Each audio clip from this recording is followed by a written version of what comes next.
Let us begin. In modern times, we today have more control over the course of our lives than ever before. The amount of opportunity and other benefits we share living in our era, compared to any other time in human history, is magnitudes greater.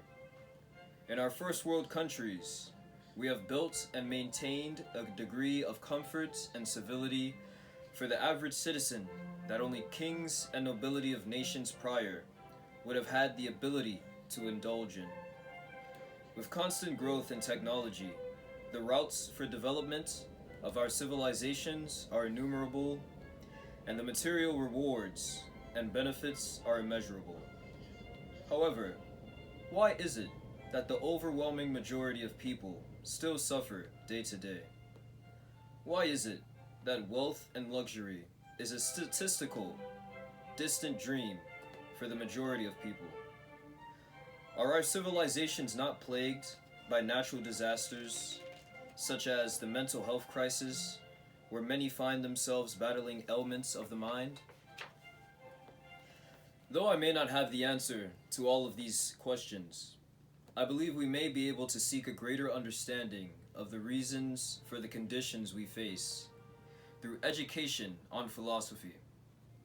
I believe it is imperative that in this limitless, yet sometimes treacherous world, that we arm ourselves with the versatile weapons of reason and logic, all in the hopes that when faced with the obstacles of life, we are better able to act in accordance with our own ideals and goals. Seemingly, at least to me, the philosophy of Stoicism has facilitated huge growth, not only in my life, but those who have followed it beforehand. It is my solemn hope that the information I will be sharing on this platform may do the same thing for you. With that being said, welcome back to my channel, The Scribe, where I, Emmanuel Amoa, will hopefully be able to impart the knowledge and wisdom of some of the greatest minds to have ever existed in human history. Today, in this installment of How to Live, we will be reading and elucidating the second passage of the Enchiridion by Master Epictetus. Thank you, not only for watching, but for allowing the spirit of inquiry to take a hold of you. It is this same curiosity in these sorts of topics which has promoted growth in almost all avenues of my life.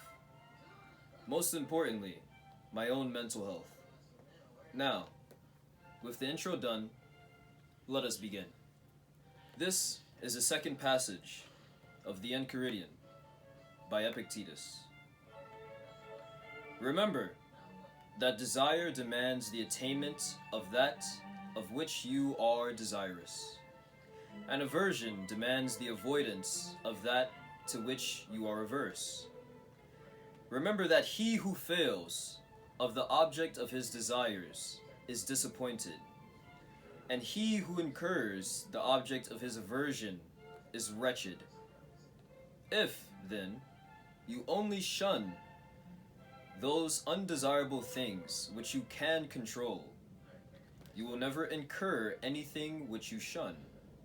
But if you shun sickness, or death, or poverty, you will run the risk of wretchedness. Remove the habit of aversion from all things that are not within our power, and apply it to the things undesirable which are within our power. But, for the present, altogether restrain desire. For if you desire any one of the things not within our own power, you must necessarily be disappointed. Huge message. And you are not yet secure of those which are within our power, and so are legitimate objects of desire.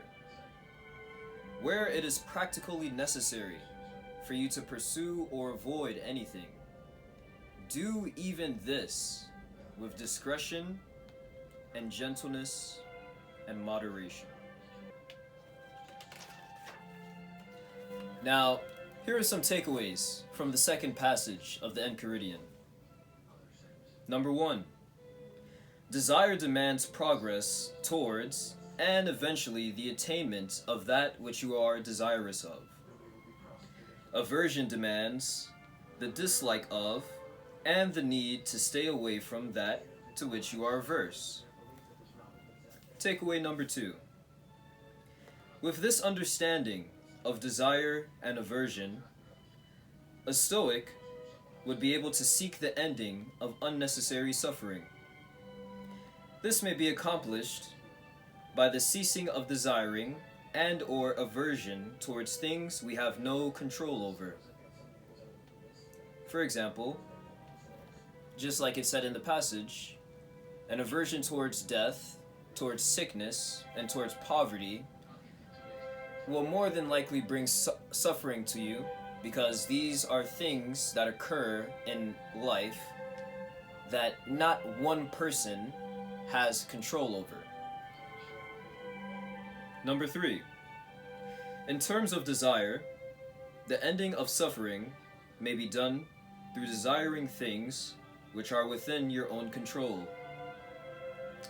For example, desiring to have good genetics for bodybuilding would necessarily bring suffering, as all of the prerequisites for completing the task or the desire is outside of your control. However, if one instead were to desire to exercise for their own reasons, to seek out their own potential, suffering may be limited or possibly even stopped, because all prerequisites to completing this desire is within your own sphere of influence. And so, I want you to see the dichotomy between that which you can control and that which you cannot. This is weak. This, much stronger. Number 4. Similarly, the ceasing of suffering through the medium of aversion may be accomplished as well. For example, one may find themselves averse to the bad behavior of others. Now, while an aversion such as this is quite warranted and somewhat common, it, sadly, will inevitably bring you grief upon your realization that the majority of requirements, such as meeting said person or being in the same room with said person, or being able to see said person's behavior, is outside of your control. Instead, what if one were averse to their own noticeable flaws? The suffering faced to assure your aversion is dealt with, meaning to assure that you are staying away from your flaws and or working towards making them better, wouldn't be considered unnecessary by the Stoics. The reason for this is because the means to monitor your own behavior is completely within the category of things under your own influence. And thus, in seeking to end unnecessary suffering in terms of aversion, when you are averse to things that are within your own control, it is much simpler and much easier to fulfill said task, because it is up to you to choose. Not the world, not your friends, not your family, no one else. You. The power rests within inside of you. Number 5. While desire and aversion are somewhat involuntary, the practice of setting desires and or aversions should be done sparingly and with great forethought. The reason for this is the things outside of your control greatly outnumber those within your control. Thus, the chance for you to enable self-sabotage and develop an aversion or desire within the category of things not under your influence is several times greater. Used correctly, desire and aversion could allow for one to end a great deal of unnecessary suffering, while making progress in predetermined and beneficial goals. Basically,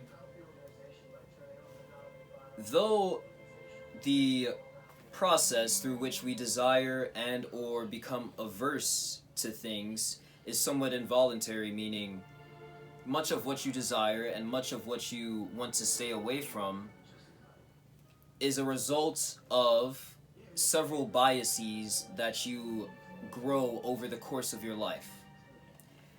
And recognizing this, it is much easier to not only empathize with others, but to also take back the power within yourself, because now you understand that it is your past thoughts, your past biases, that lead you to the desires and the aversion that you have today.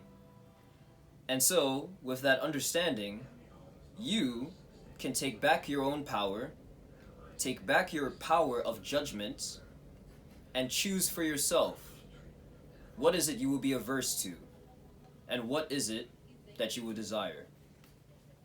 Thank you very much for watching me. Once again, my name is Emmanuel Amoa, and you are brought to my channel, The Scribe. I'll see you guys later.